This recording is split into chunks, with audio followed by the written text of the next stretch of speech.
outstrips fantasy. Imagine a land that is surrounded by war zones and yet by some miracle remains blissfully peaceful. Imagine a land that is officially Muslim but tolerates alcohol and prostitution flourishes. Imagine a city that has emerged almost overnight out of the desert like some mirage built by the sweat of indentured workers. Imagine a place like no other.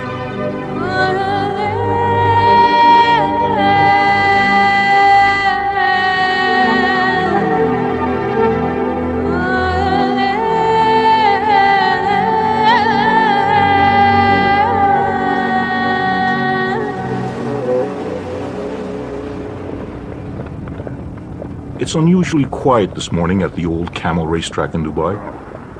All the real excitement is happening just down the road. For today is the final meet of this year's racing season. Horse racing, that is.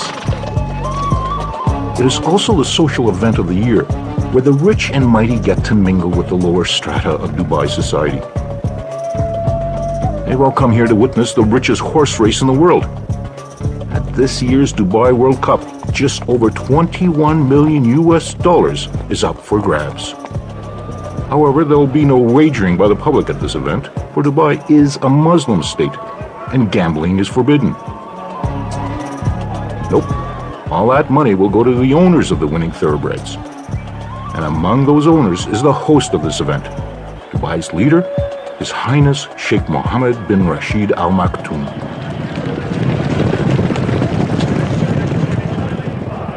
Sheikh Mohammed is arguably the biggest gambler here today. He's betting that his vision of Dubai as the center for a 21st century Arabian Renaissance will prove to be a winner.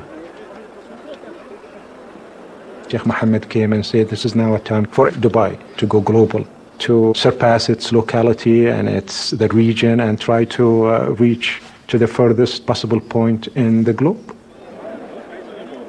To help fulfill his vision, Sheikh Mohammed turns to the male members of his ruling Maktoum family. They help run what is known as Dubai Inc. For Dubai functions like a family business, but a family business whose CEO is not afraid to take risks. A stunning example of Sheikh Mohammed's risk-taking juts out of the Arabian Gulf. There was an idea to put a hotel on land.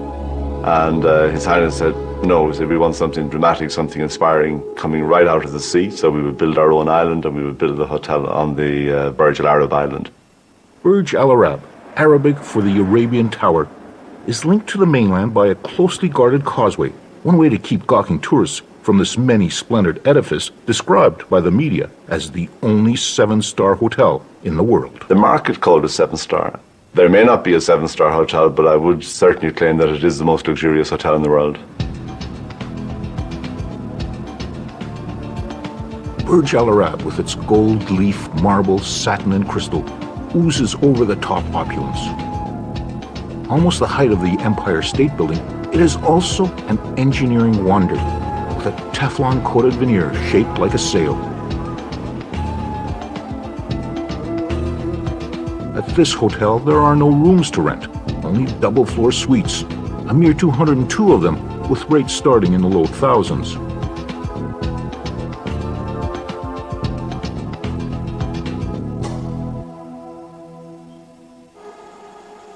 Everything is done to pamper the hotel guests. From the personal butlers, who are on call 24 hours a day, to a fleet of hotel courtesy cars. Well, not just any fleet, for after all, this is Sheikh Mohammed's very own dream hotel. Sheikh Mohammed said they have to be white and they have to have blue interiors. So you will notice all of our Rolls Royces, I think we have 16 of them now, including the new Phantoms. They're all white and they all have blue interiors, and that will be very much continue to be the hallmark of the Burj Al Arab long into the future.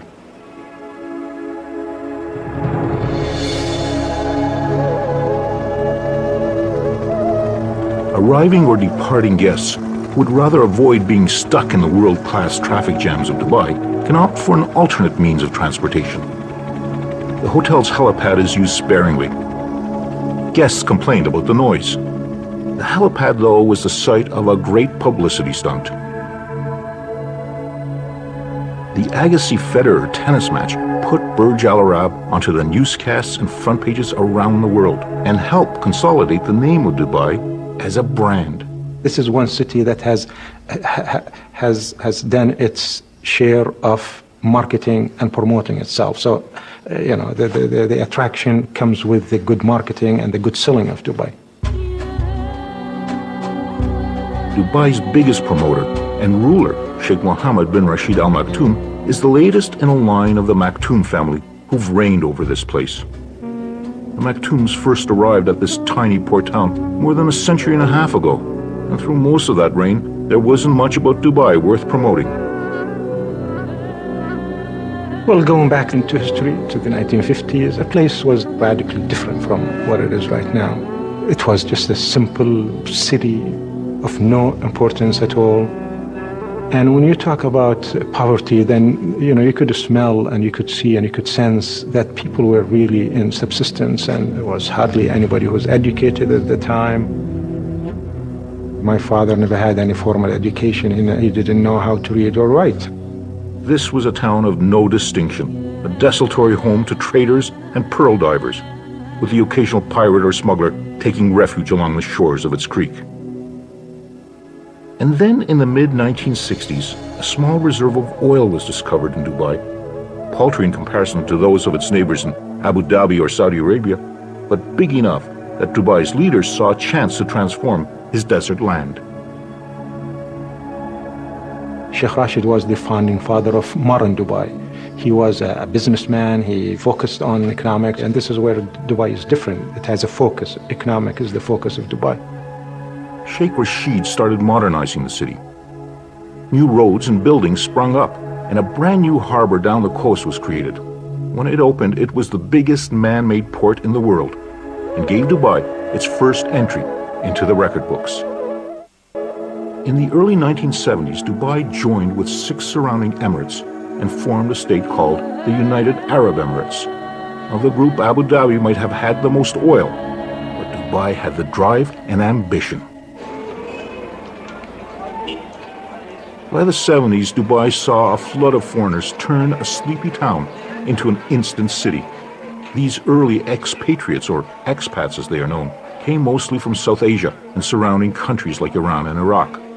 They and all the other expats are here because in this tax-free port city, they see that they can make some real money. So this is a transient place like any ports in the world is. Port cities usually are cities that bring in people on a temporary basis, and after they make it, they go back to their own country. So we expect many of these Asian, European, American, Arabs, whatever nationalities they come from, they come in here. Some decide to stay longer and some, cut their visits, but on the whole, they are not meant to be here indefinitely.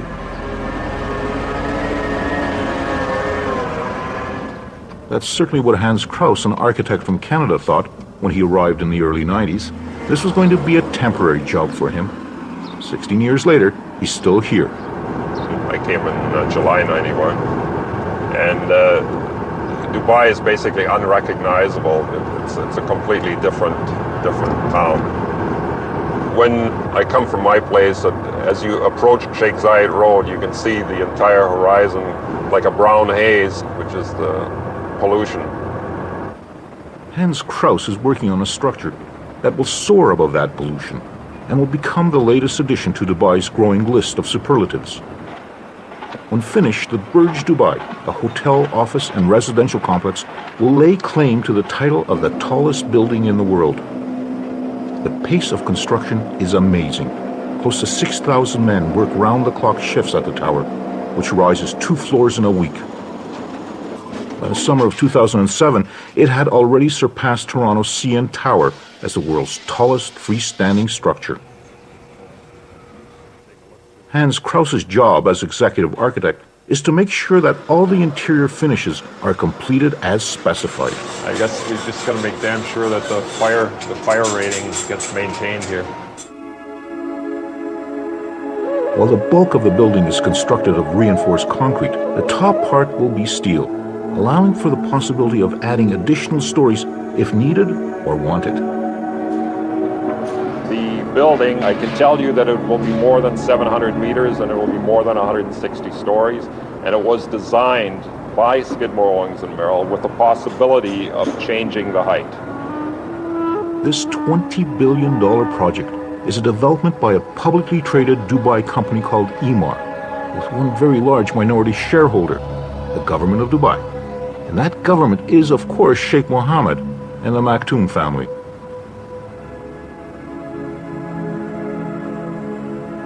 Even before the first level of the Burj Dubai was completed, virtually all the apartment units were sold out in 2 evenings. Investors wanted to buy 3, which Emaar did not permit. Investors were limited to maximum 2 floors. And I believe like a 2-bedroom apartment, I'm not sure what the going rate is. I'm sure it's got to be $1.5 million somewhere in there. Emaar, not satisfied with just having the tallest building in the world, has gone after another record, the world's biggest mall. Dubai Mall, a 12 million square foot monster, will dwarf the 30-odd malls already in business in Dubai, including the city's current favorite, the iconic Mall of the Emirates.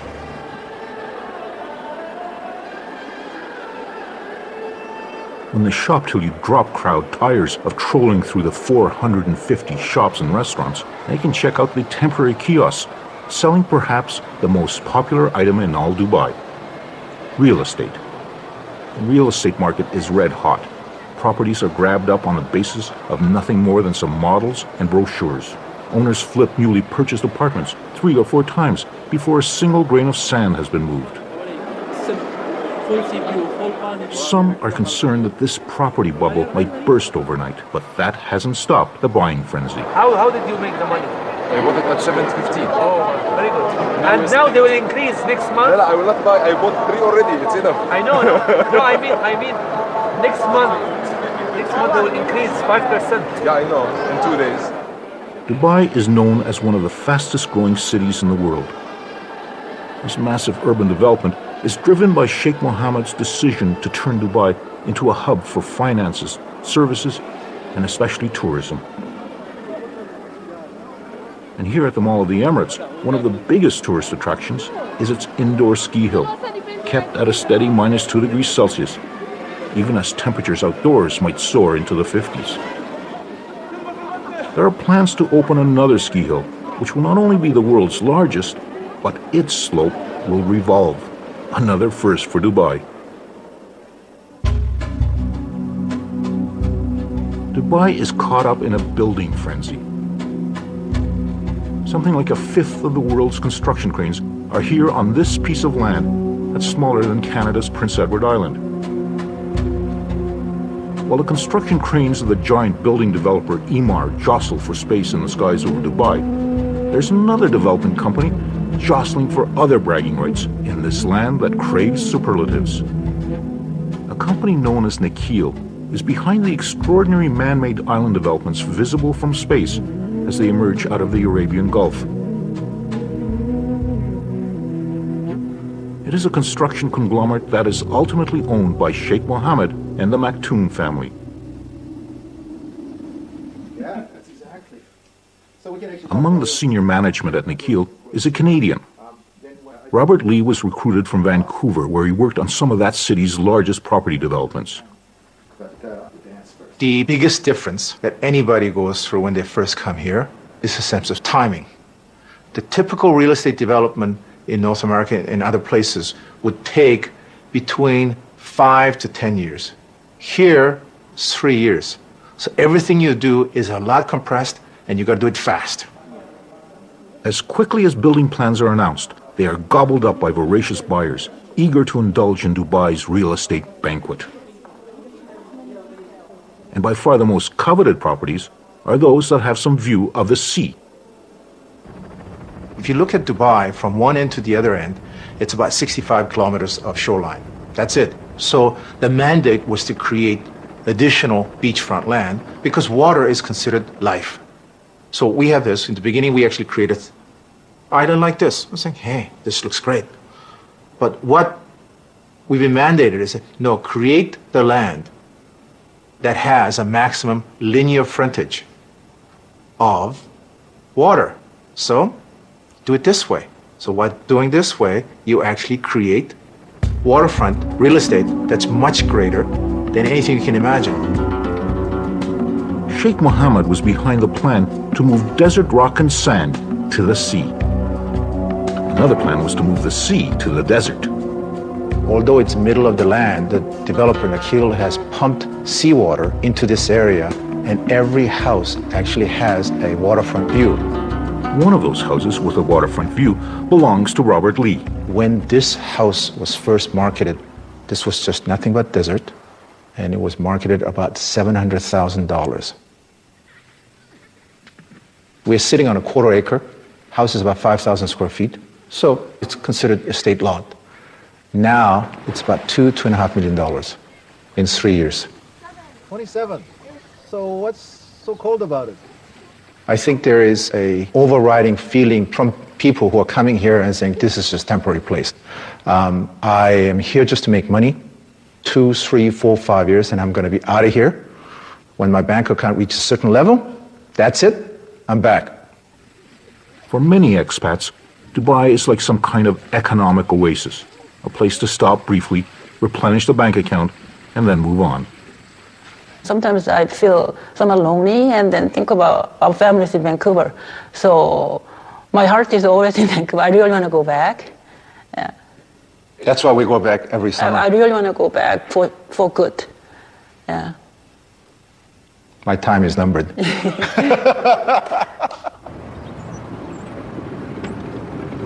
A near constant replenishment of expats is vital for Dubai to survive.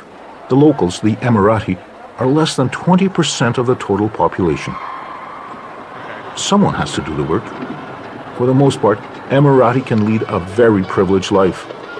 They benefit from an elaborate welfare system. If they want to, they can have free education right through postgraduate school, subsidized housing, incentives to marry a fellow national, and the opportunity to get government jobs. The uniform for males of this leisure class is the traditional robe known as a kandura. Expats call it a dishdash. Today, some 30 Emirati have set aside their kanduras and put on the uniform of a cadet pilot at Emirates Airline. Most of Emirates pilots are non-Emirati, so this is a very special graduation, attended by the Vice Chairman, Maurice Flanagan, and the Chairman, Sheikh Ahmed. He's also the uncle to Sheikh Mohammed. They were both there at the very beginning of what has become today the fastest growing airline in the world. It was in 1985 when Sheikh Mohammed decided Dubai needed an airline. He gave $10 million to start the airline and said, don't come back for any more. And don't expect any of that protection against competition because that's not what we do in Dubai. The open skies policy will stay. He was so wise. But his best gift to the airline was to appoint Sheikh Ahmed, who was only 25 at the time, as chairman. You know, I have a boss actually who always tell me, if you wake up in the morning, things will be positive, then the whole day will be positive. So actually, we do get a lot of encouragement from him to go ahead. He always said people sometimes can make mistakes. We always calculate risk. They've helped turn Emirates Airline into a major player in the aviation world. It has on order more new Airbuses and long-haul Boeing planes than any other airline. It's a Maktoum family business, which makes it rather special. It's got to be good, look good, and make money. Dubai has become virtually overnight a mecca for tourists, even though it is situated at the edge of a variety of war zones. Attracted by the beaches and various Disney-esque entertainments, Dubai's biggest draw remains shopping. Even the airport terminal is turned into a shopping emporium where kitschy Middle East knickknacks compete with kilo bars of gold for the tourist dollar. And expectations are that by the year 2010, 15 million tourists will come to Dubai. Strategically located, it's also becoming a major link to the booming Asian and South Asian markets. We're trying to make Dubai a hub for the region. We are courageous to do things here in Dubai on such a big scale. When we announce it, it makes the news in the rest of the world. The latest news is that out in the desert, Dubai is building not only the world's largest airport, but also potentially the world's busiest. Eventually, it will accommodate something like 145 million passengers a year. People say, you don't talk about airports more than 100 million a year. We talk about this stuff in Dubai. we know that it's made to work in Dubai. As the sand is moved to create another gargantuan project, destined for the record books, there is one record that Dubai can be less than proud of. Wherever another of Dubai's monumental projects pops up, they are there. They are the muscle that pours the concrete, moves the sand, ties the steel rods. They are the manual laborers who are behind the construction boom of Dubai. They come from India, Pakistan, Sri Lanka, Bangladesh, and China. There's almost 1 million of them, and they're here for one reason only. They're trying to earn more money. You can't get this much money in their home country. After their shift change, they are shuttled in buses back to their work camps, like this one at Sonapur, a word that means city of gold in Hindi. But this city of gold is somewhat tarnished. 150,000 men are jammed together to eat, wash, and sleep in overcrowded dorms. He wakes up at 4:30 in the morning, cooks his breakfast, and by 5:30 takes a shower and all, gets ready. By 5:30 they start for their work site, and the whole day he works out there. By 6 o'clock and starts back for home, and the time they reach home, maybe sometimes 8 o'clock. After getting back, they wash their clothes and again cooks for the dinner, and then they go to sleep. Recently, workers have begun to protest the wages, the safety standards, and the poor treatment they get from the companies they signed up with. In 2006, Human Rights Watch described the construction workers as deportable forced labor and condemned the Emirates for cheating workers. Demonstrations and strikes have shaken authorities, and they're beginning to crack down on those companies who don't follow the rules. There's even some talk that unions might be permitted, but only if Sheikh Mohammed approves. For now, it's business as usual for the workers toiling beside the Burj Al Arab. Sheikh Mohammed must have agreed to another beach development. The announcement to the surprised locals came in the form of a wall cutting them off from the existing public beach. We have this beautiful public beach. They decided to build a hotel. You know, here it's all about hotels. So they just blocked this beautiful beach and they put a wall. On weekends, Melanie Janelle comes down to skate along that beachfront. She has a passion for skating. In Montreal, she was a figure skater, almost making it to Canada's national team. And just as it is in Canada, skating outdoors here turns out to be definitely a seasonal pastime. During summer, it's so hot that if you want to do sport, you have to do it in the morning, 6 o'clock in the morning, because at 7 o'clock, it's already like 40 degrees, so you just forget about it. I've been here for 1.5 years. The first year was quite difficult to find a place where to live. I rented a villa not really far from the beach, and I have 4 roommates. We are 3 Canadian, 1 French guy, and 1 British girl, but all engineers. It just happened that, you know, we just get along, so we decided to live together. Melanie works as an engineer, debugging computer glitches connected to piloting helicopters. It often requires some hands-on testing. When I want to test my system or the new fix I did, I need to fly it. So that's the reason for a bit of practice, and I learn a bit by myself. I never flew in a real helicopter, never. Maybe one day.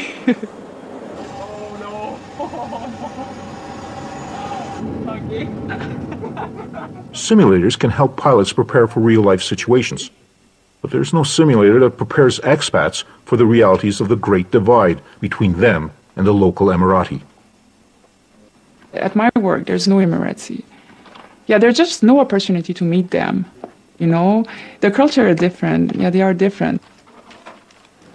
Adding to the cultural divide is a slew of local rules expats are expected to know and follow.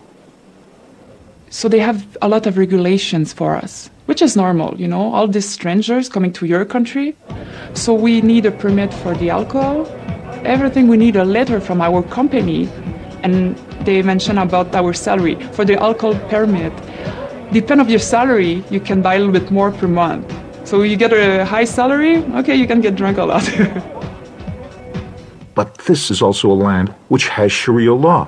And it's not just Muslim women's rights that are affected. It's not easy to be a woman here, and especially single. So what I do sometimes, like everything about car, about the bank, or if I have any trouble, I call my colleagues and they help me. So they just pretend that they are my husband. So I do that often, yeah. Yeah, like here, the culture, the Arabic culture and the Indian culture, they see women differently. And I want to know more about their culture, and especially the women, because it's more difficult to talk to them. You don't see them often. You see them at the shopping center. Otherwise, on the street, they're just in the car and they just don't see inside. We have to understand, like, we are in a Muslim country, so, but it's okay. At the home of Alia Al-Shamsi, it's not uncommon to find her in the traditional Dubai black gown known as an abaya. We wear whatever most women wear, but with just the black on top. We wear it for cultural and heritage reasons. This is part of our identity. A few people think, oh, they're oppressed and this is not a good thing, and, you know, why do I see it like, why not? You know, I'm living here. It's part of the culture. It's a nice thing to show that this is what Emiratis wear. We want to hold on to our culture, but we can't really live that kind of life our grandfathers had, because obviously everything has changed. Alia has chosen to pursue a career in what was traditionally a profession only open to males. When I first said I want to go into photography and I want to become a photographer, they looked at me like, are you mad? Are you crazy? What kind of future can that give you? Working as one of the first professional female photographers in Dubai does have some advantages. I know the people, and being a national makes it a lot easier on me. So I can go into places, I can talk to people, and I can gain their trust. Especially being a woman, I've actually noticed that I gain their trust, because I walk into a house, I walk into a home, and I'm not a threat. I'm not seen as a threat. I'm a tiny little girl with a camera, and then, so they tend to relax. Smile, Betty. The newest generation of Emirati is not satisfied with following stereotypes. Ahmed Ben Shabib, along with his twin brother, have started Dubai's newest lifestyle magazine called Brown Book. We feel that Brown Book will become a lifestyle medium for communication from the Middle East by a younger generation from within this market to the international population. First of all, it's for people like me. I'm the next generation in the market. I speak English. We speak the international language of business, which is English, and we actually grasp it much easier than Arabic. And we want it to go global. We want it to go international. Their other new enterprise is certainly a lot less global in scope. Brown Bag is an online store that delivers within the hour, any hour, within Dubai. So basically it's groceries, magazines, movie rentals. And ever since I launched last year in July, we've rounded up about 7,500 customers in Dubai, and we get about 70,000 hits a week. These are brand new endeavors, breaking with what was the family's traditional business, real estate development. The previous generation came and they joined the family without any questions, without any hesitations. I think we face, as a second generation, a frustration of breaking the norm, whether it be socially breaking the norm or in the business life. And we want to become basically participants to the international community. However, there is one tradition that the new generation is loath to give up. That long white cloak that's been worn by Emirati men for centuries. If you look at us as a new generation, I'm wearing the Kandora. Why do I wear this? I think it's just identifying our roots and trying to communicate our roots, whether it be in our business, whether it be in our social conduct, or whether it be in our lifestyle, whatever it may be. Currently, the fashion is for young, withered Emirati men to doff their headscarves at work. They also seem to have given up on their razors. I think, okay, the stubble, I think Brad Pitt inspired us. No, I think it's just how we express ourselves. And I think I think it's attractive to the girls as well, so. Seeing superficial cosmetic changes might be one thing, but a more surprising change is going on at the battle for the beach. That wall, which put an end to access to the beach, had generated a rare public outcry among the expats. Last week, somebody started petition. And, on internet it can go really, like, a lot of people sign. And I signed. I sent that to all my friends. And lucky we are, they decided, okay, we're going to stop this. They will remove the wall. And then all the expats will be able to go again on the beach. It seems that the man with the unelected supreme authority, Sheikh Mohammed, had actually listened to the people, even if they were just expats. Dubai has become a magnet for the young and ambitious from around the world, drawn by the lure of opportunity and money. It's basically all expats here. So I live here, and this is just one room. Basically what I've got here, I've got my bed. There are 2 side tables. It's a furnished room. And I've got a chest full of my clothes and a fridge. And there's a bathroom on the side. This costs me 5,500 dirhams a month. And I think that's equivalent to about $1,800 Canadian. Devinder Rowe is 31 years of age. After working for 6 years in the pharmaceutical industry in Canada, he's come to Dubai looking for something else. I left a perfectly good position back home. And I'm getting interviews in the real estate sector, in the engineering sector, because they need people. From a professional perspective, there is no better place, I think, in this world to come than right here, right now. And that's why I'm here. People come here when they're single, they can take a chance. They can take a chance on their career, on their professional life, and their personal lives. People come here for 2 years, 3 years, and they want to go home. So they work very hard here, but they play very hard. And it's amazing. It's extremely expensive. They're out and about, meeting people at the same time. They realize that they're going to go back to a regular life. It is a hedonistic lifestyle. Money is one side, the other is how attractive you are. And if you're not decent looking, then you don't represent a good image for any company. Apparently now all these plastic surgery, everything is moving here. Everybody's good looking. You go out to the bars and everything, everybody's fit because people are so conscious of what they look like. I find everybody is attractive, except me. With so many South Asians working and living in Dubai, a place that some call the best-run Indian city in the world, Devinder should by rights fit right in. I'm visibly Indian, visibly Sikh. People treat you a different way. You go into the shopping malls, you go into the stores, and you're always the second to be attended to. If there's a local in the area, then they're always the first to be, helped. One time I was ordering food, and the food was basically right at the front, ready to go. He was going to bring it to my table, and a local came in, said he can't be served before I am, and kind of moved me aside, and he sat down. They didn't give me my food. They couldn't give me my food until he was served and eating. The Emirati are acutely aware that this tsunami of foreigners is having a profound impact on them and their lives. Many of us, the majority of us, let me say, do not like the fact that we are becoming a minority in our own country. And I think this is one of the negative side effects of this massive growth, this double-digit fast growth that the city has gone on to. So there is a problem because we are becoming something like a 20% in our own country, and it's not a good feeling. Many nationals, they would feel that they are strangers on their own land, especially if they go to the old quarter market. If you go sea of different nationalities, an Arab wearing a traditional cloth will be just a drop in that sea.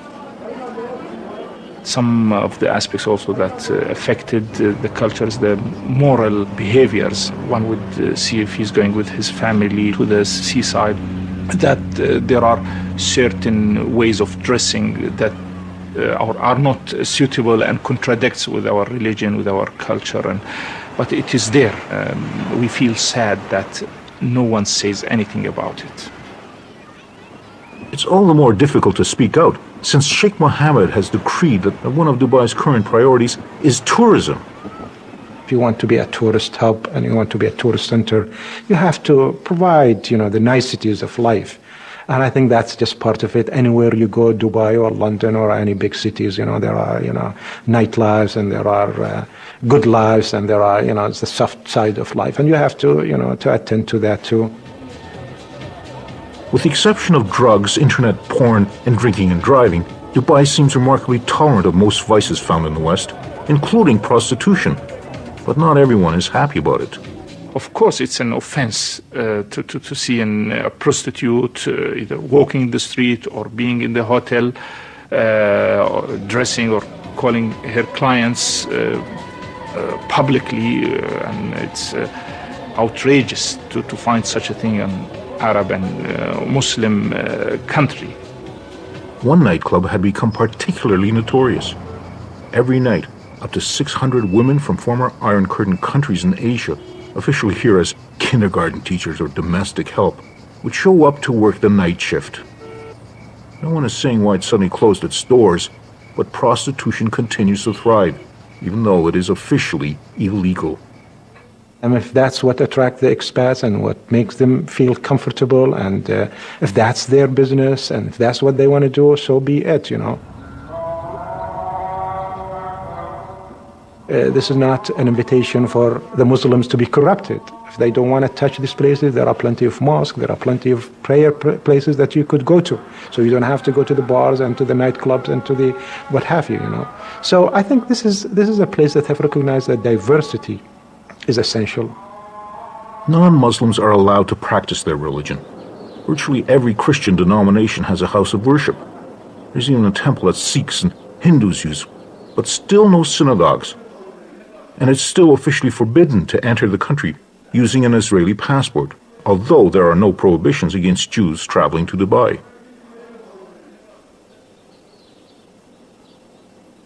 This is also an experiment in social tolerance. People that don't get along with each other outside, they come in here and they get along with each other extremely well. A rich brew of war, instability, and terrorism bubbles in the region that surrounds Dubai. This is a region that is very volatile. This is a region that is full of crisis. Why Dubai has stayed out of it, that's, a miracle of a sort, and I hope it stays that way. I hope nobody comes and tampers with the security and the safety and the stability of this place. The American carrier battle groups that patrol the Arabian Gulf around Iran and Iraq have made Dubai a regular port of call for servicing ships and shopping sailors. Its importance has even been publicly recognized by a prominent supporter in Washington. They are a key partner for our military in a critical region. And outside of our own country, Dubai services more of our military ships than any country in the world. The American president and the American Navy might think of Dubai as a trustworthy ally, but the American Congress had a different idea, with shocking results for Dubai. World. Deal.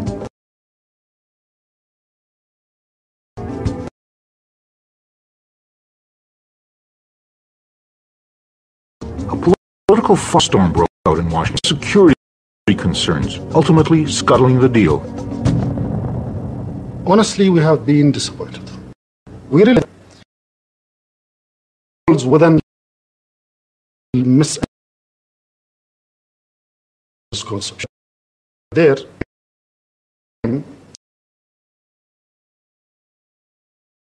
self. West.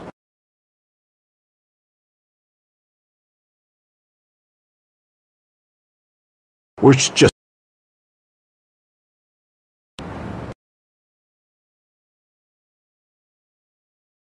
office here.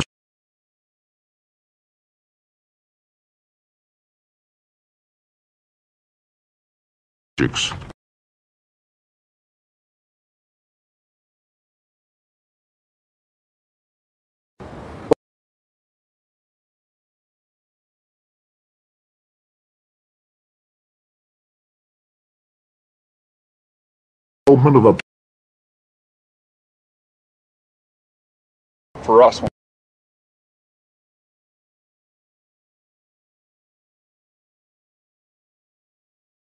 marina.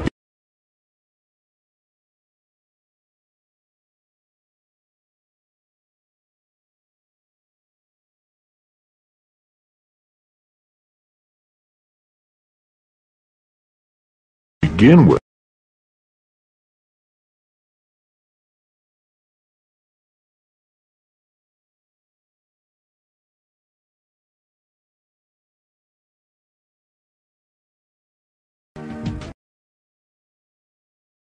Whatever is a big risk. Was the ruler speeches to us, to a smaller group.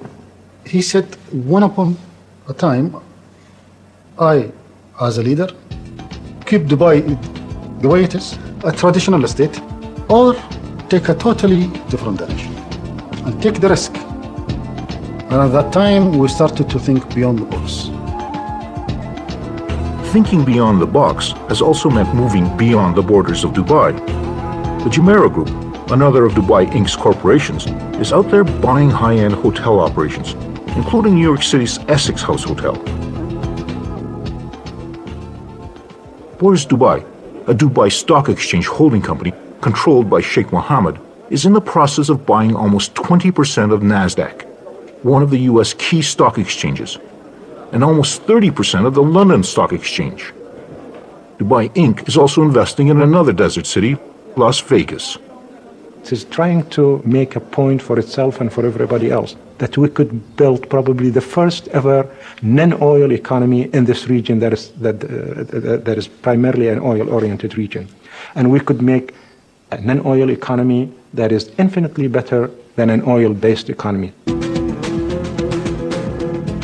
Dubai's impact on its immediate neighbors is already having an effect. As Burj Dubai continues to soar ever upwards, Saudi Arabia, Bahrain, Kuwait, and Qatar have each announced plans to erect even taller buildings. The latest report is that they will be joined by another company from, of all places, Dubai. Nikhil, another member of Dubai Inc., has plans to surpass the Burj Dubai. The race is on. Evening by the time the last and the richest of the races at the Dubai World Cup are run. Some of the thoroughbreds' owners are vying for prize money bigger than any in the racing world.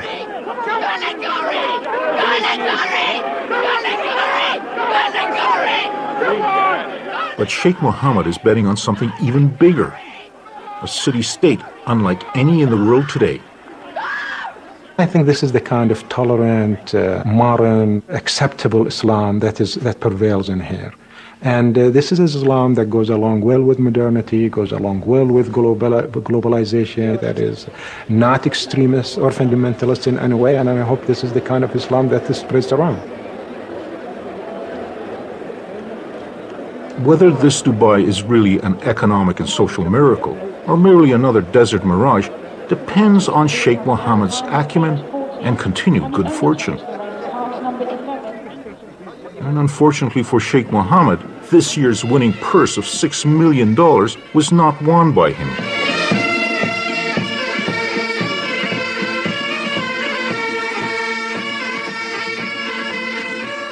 However, the money will stay in Dubai, for tonight's big winner just happens to be Sheikh Mohammed's brother. One way or another, Dubai Inc. looks like it's still on a winning streak.